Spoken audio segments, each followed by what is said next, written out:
Madam Colette na ayusin. Hindi siya gaya ng dati, pero ang ayos naman eh, di ba?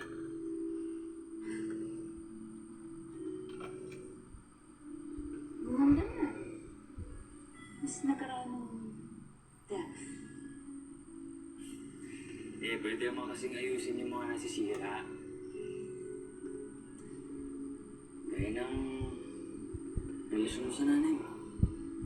Alam mo, maswerte ka nga eh. Kasi yung mga bata, laging naghahanap ng nanay sa akin. Pero ikaw, nandyan na yung nanay mo. At alam ko rin naman na nasa likod ng galit at tampo mo sa kanya, mahal mo pa rin siya. Hindi ganun kadaling kalimutan ng lahat, darling. Hindi niya ako naman yun, pero sino ba nagsabi na madiliin mo? Ang gusto lang naman ng nanay mo, mabigyan mo siya ng chance na mabawi sa'yo. Ngunit ayoko ka naman na magaya ka sa akin eh.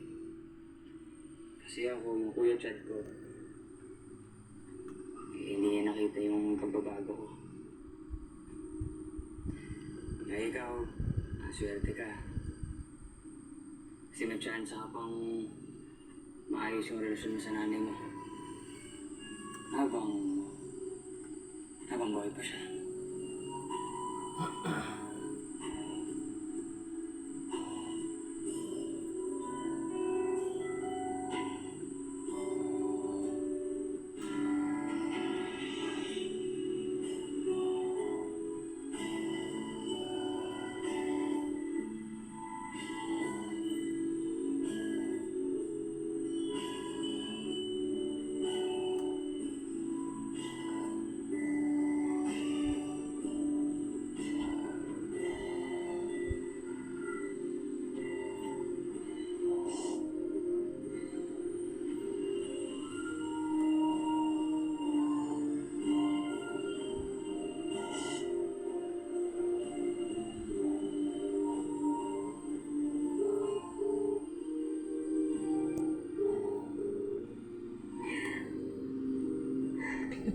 Nay,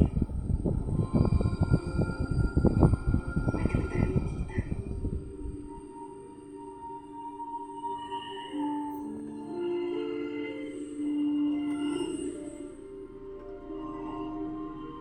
Kaya kitang paliparin sa Canada as soon as time possible. Bakit parang umusunod ka? Iniisip ko din si Adong. Mahal pinagdadaanan ko siya ngayon sa tatay na sinututulong sa kanya.